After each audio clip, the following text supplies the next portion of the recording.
In this section, you'll hear a conversation between David and Claudia about their holiday trip. First, you have some time to read questions 1 to 5.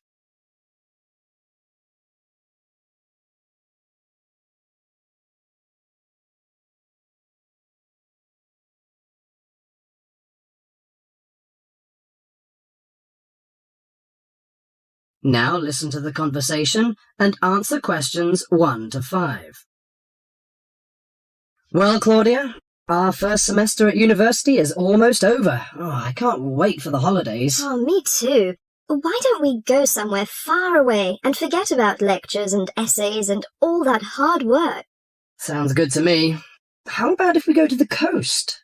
It would be great to do some swimming and surfing.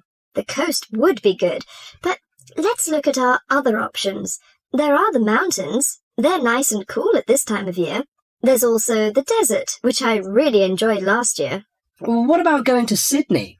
I've never been there, and they say it's a great city to visit. Well, I agree. Sydney would be good, but there are too many tourists there at this time of year, and I'd rather get away from buildings and cars.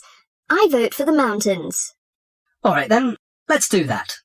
Now, we have to decide where we're going to stay and how we're going to get there. Any suggestions? Well, for places to stay, there are the usual places, motels, hotels, and youth hostels. We can go camping too. I'm afraid I'm not a very good camper. I tend to feel a bit frightened sleeping outdoors. All right, we'll forget about camping. So, what do you prefer?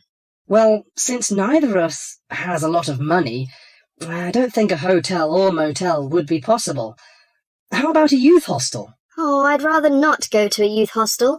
They're cramped and noisy, and the person in the bed next to you might be a snorer. No, I think we should find a small holiday house to rent, and if we get a few more friends to join us, it will be really cheap. Okay. You know, it's the first time for me to travel to the mountains. What do you suggest to take? Mosquito net, I guess. Mosquito net is useful, but I don't want to add more weight to our luggage. So the insect repellent can do, I think. Besides, aspirins are necessary and some cold cure, in case we feel sick or something like this. Do you think we need binoculars and a camera? Well, it would be a good idea to take binoculars. As to a camera, I'm not very for it. I'd rather record the scenes in my mind. You're right. What about the money? How much do you think is enough and how we should take it? I've learned from a friend about the cost. He told me that they spent about $480 for 1 week's tour. So I think $500 would be enough. We may need over $300 for the house. Have you got any traveller's checks? No, I haven't. But I've got a credit card and a saving card. Then take the credit cards with us. It would be more convenient to pay the house fees with a credit card.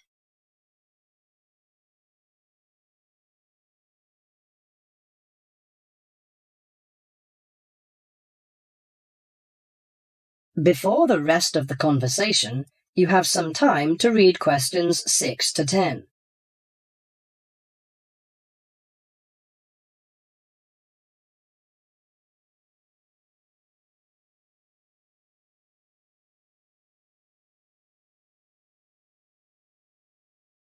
Now listen carefully to the rest of the conversation and answer questions 6 to 10. Oh, I nearly forgot the date. How long will we have before we have to be back here on campus? Under a week, I think. We'll leave on the 14th of April and come back on the 21st, because you know we'll start to study on the 22nd. Do you know the definite locations of some holiday houses? I suppose it would be nice if we book in advance. Yes. Look at this brochure here. It says that there are several holiday houses near the mountains. I prefer the one near the woods. It's situated right across the road from the rainforest park. That sounds good. We can easily go to the rainforest park then. Do you know what else we can do there besides visiting the park? I know that many people go there for bushwalking, but you need a good pair of walking boots, of course. Are there any dangers in the bushes? I'm a little frightened. In fact, there's no need to be nervous of the bushes, provided that you treat it with respect and common sense. Most of the animals and wildlife are gentle and harmless. There are venomous snakes to be aware of, But really, they're much more frightened of you than you are of them. The other thing is that certain plants can cause irritation if you touch them with bare skin. I see. Well, I can't wait for the coming holiday. That is the end of section 1.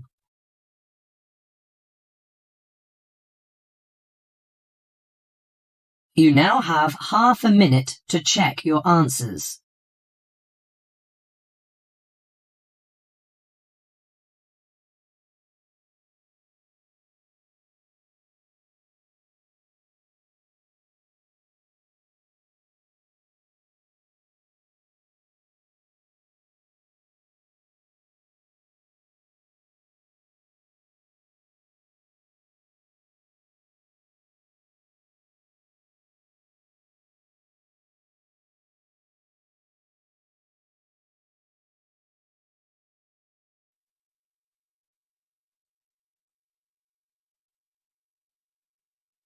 Now turn to Section 2. Section 2. You are going to hear a student arranging to transfer between English classes. She is leaving a message on the language department's answering machine. The student's name is Mei Lee. First look at questions 11 to 17.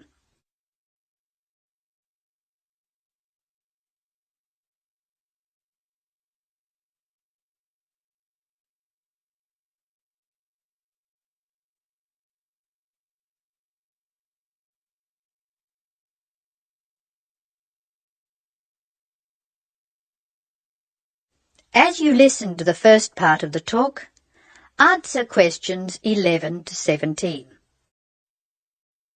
Hello, this is Mei Lee speaking. This message is for Mrs. Brooks in Student Affairs. Mrs. Brooks, I telephoned you last week and you told me to call back and put the details of my request to transfer on the answering machine. I hope you can hear me easily. I have the form here and I'll give you the information working from the top to the bottom. As you know, my family name is Lee, spelled L-E-E, and my first name is May. My student number is 002312. That's 002312. I'm in Mr. Anderson's class. You know, he's the one who helps out with the football team. The next part of the form asks for my address. I'll give it slowly. I live at Flat 5, 10 University Avenue. You probably know the building. It's just near the engineering school. The telephone number is 818-6074. And I share it with a lot of other people, so it's often engaged. I'll give it to you again. 818-6074. I think that's all I have to put on this part of the form. I know you were curious about my reason for requesting a transfer, so I'll explain that next. Before you hear the rest of the talk, you have some time to look at questions 18 to 20.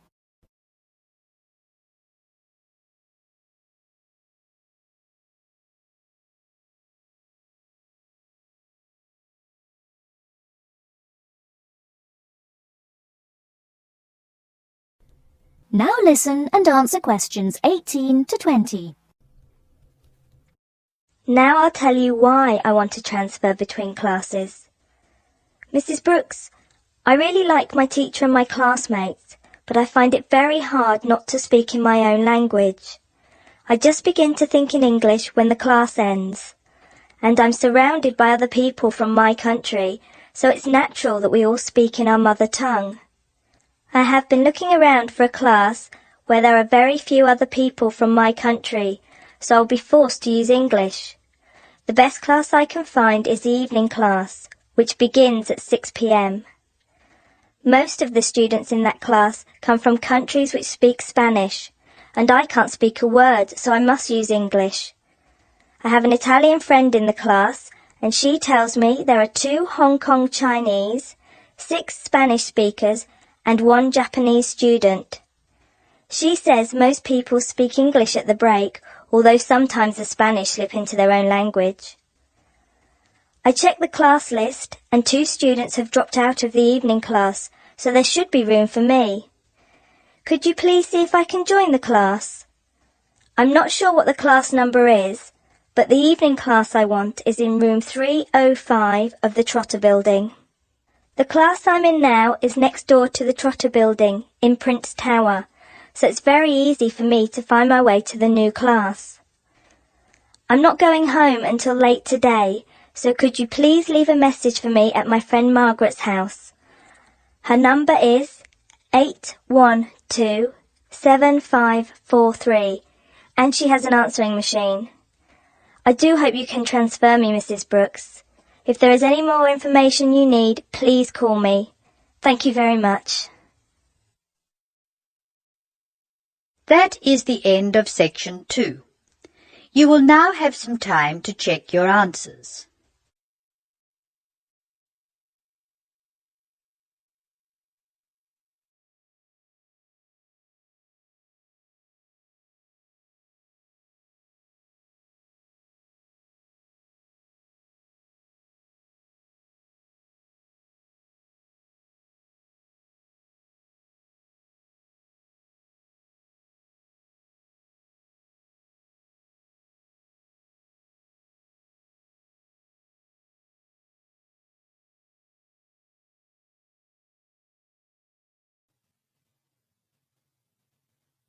Now turn to section 3.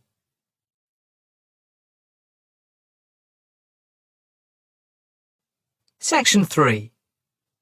You will hear a female and a male student talking about the mock exams that they have just taken. First, you have some time to look at questions 21 to 25.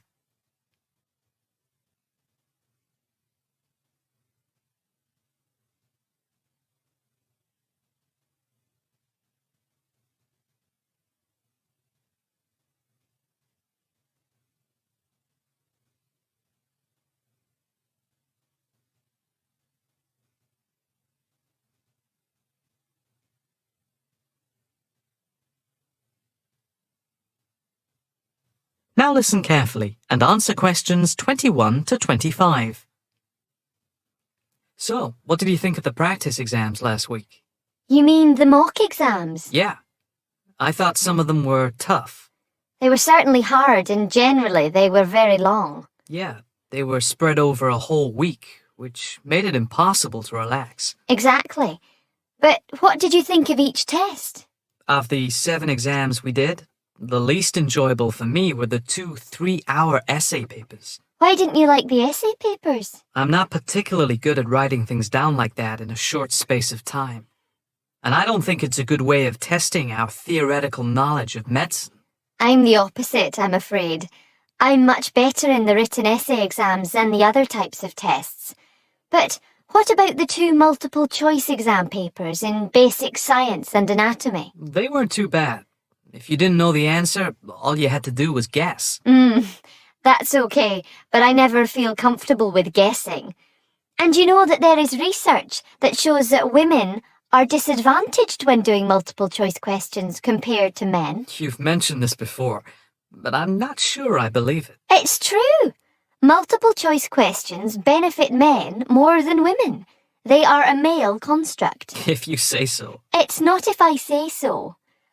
Anyway, you have to be careful with multiple-choice questions because of the negative marking.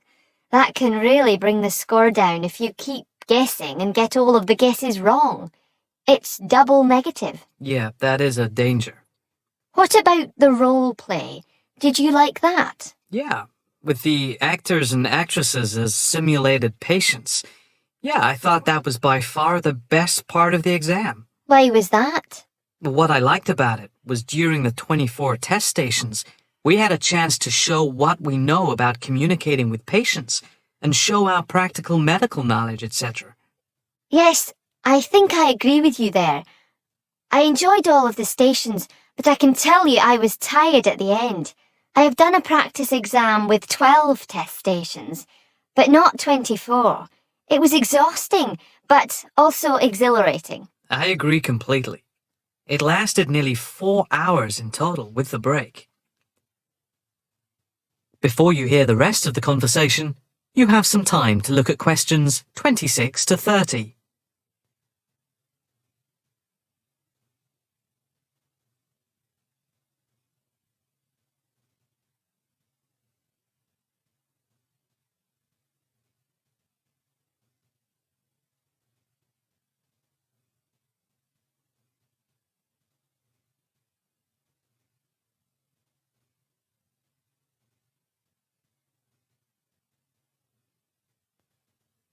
Now listen carefully and answer questions 26 to 30.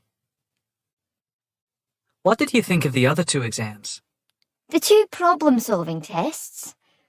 I didn't think I was going to handle them very well, but in the end I think they went better than I thought they would. What I liked most was the test where we had to work in groups of 4, and to solve a problem we had to prioritise actions. That was very interesting. I'm not sure I did very well in that, though. Did you feel comfortable being in a group of 4 and having 4 examiners watching you as you discussed the problem? We did practice it several times before. You learn to forget that someone is watching you.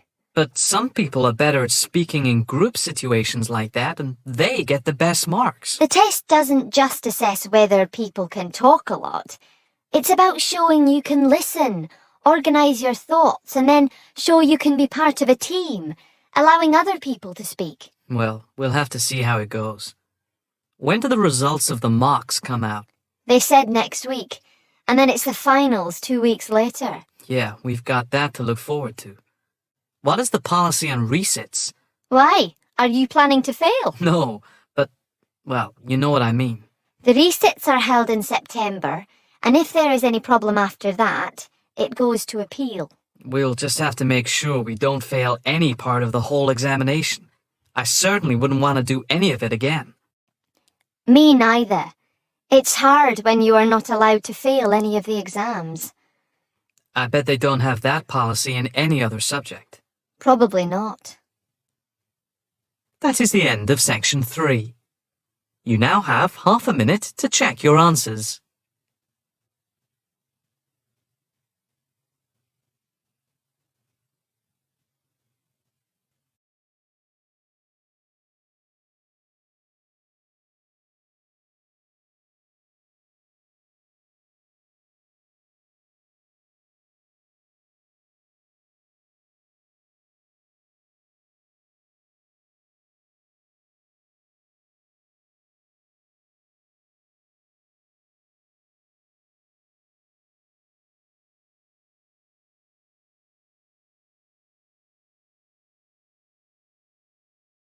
Section 4.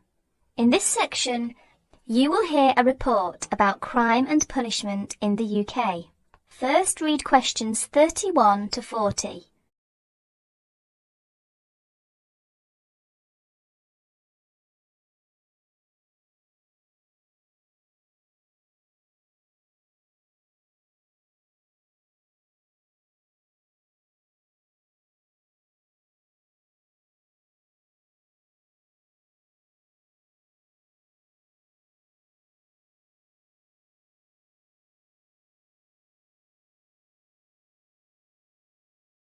Listen to the report and answer questions 31 to 40.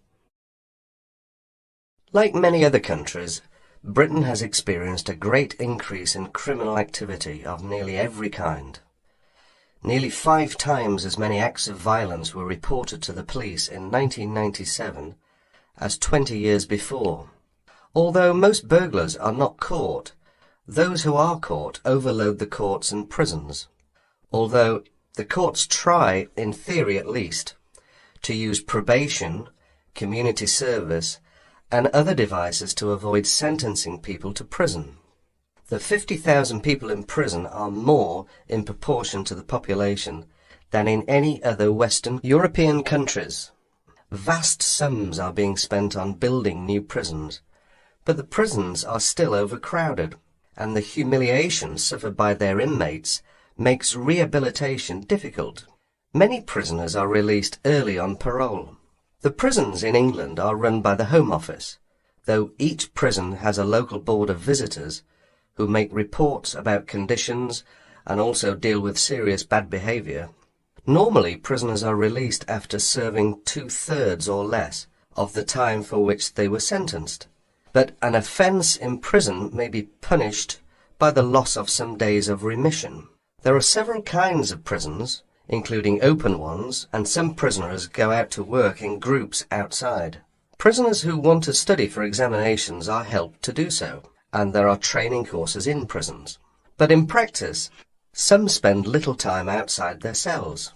Most crime is committed by young males, and is opportunist and is not planned by hardened professional criminals, although these do exist in most common people's view.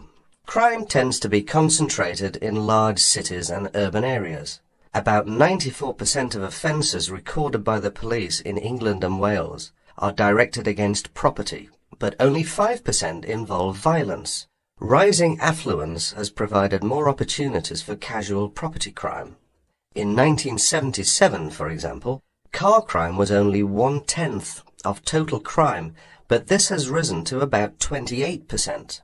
The demand for and supply of illegal drugs had been an increasing factor in the incidence of crime in recent years. Regular crime surveys are undertaken in England and Wales, Scotland and in Northern Ireland.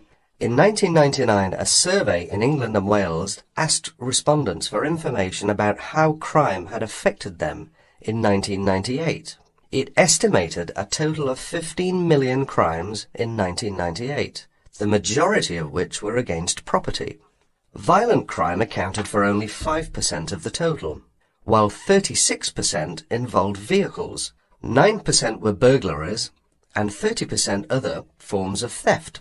These surveys, the fifth of which is in progress, indicate that many crimes go unrecorded by the police, mainly because not all victims report them. That is the end of section 4. You will have half a minute to check your answers.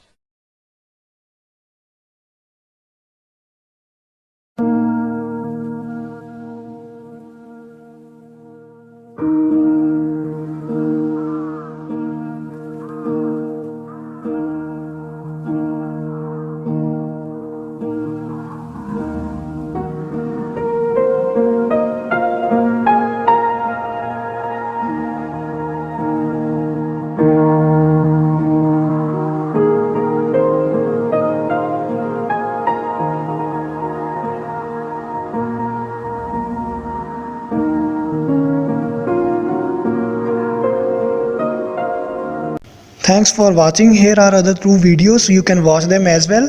And if you haven't yet subscribed my channel, please subscribe it and hit the bell icon for my upcoming videos, and share these all videos among your friends.